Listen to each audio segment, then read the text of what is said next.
היה מקום מופלא, מקום קסום, מקום שהשפיע משמעותית על חיי.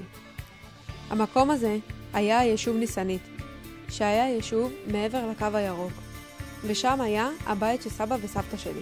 בנוף הבתים הישנים, הבית הזה לא היה סתם בית בשבילי, את כל ילדותי העברתי בו.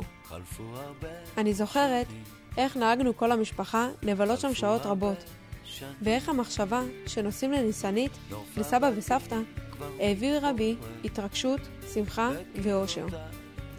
כל כך אהבתי והתחברתי לסביבה הזאת, לאנשים, לנוף, לאווירה השקטה והתמימה, ולביחד של כל המשפחה. הבית היה מפיץ אור ואהבה. כל מי שעבר ליד הבית היה יכול לשמוע את קולות השמחה והצחוק שבקעו ממנו.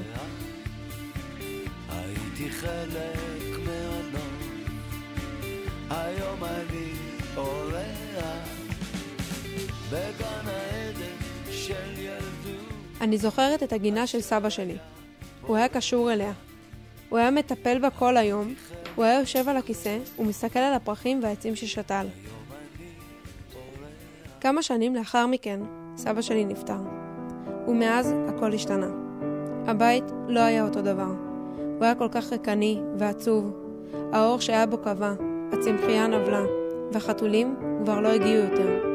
גם הכלבים שהיו ברחו. לא עבר זמן, וסבתא שלי הודיעה לנו שתוכנית ההתנתקות יוצאת לפועל, וצריכים לפנות את הבית. כששמעתי את הבשורה, הרגשתי עצב וכעס, כלפי כל כך הרבה אנשים. לא הקלתי שהבית מלא בזיכרונות הילדות שלי, המקום האהוב עליי ביותר, עומד להיהרס. כל כך הבנתי והזדהיתי עם המפונים. הרגשתי אחת מהם, כי באיזשהו מקום גם אותי פינו. גם לי לקחו את הבית. כיום, מה שנשאר מניסנית זה רק הריסות, אבל אני יודעת שמתחת להריסות האלה היה פעם בית.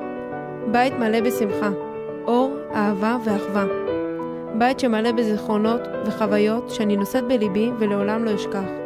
נשארה בי עוד תקווה ואמונה שיום יבוא ואני אחזור לנוף ילדותי, ושניסנית תקום מחדש.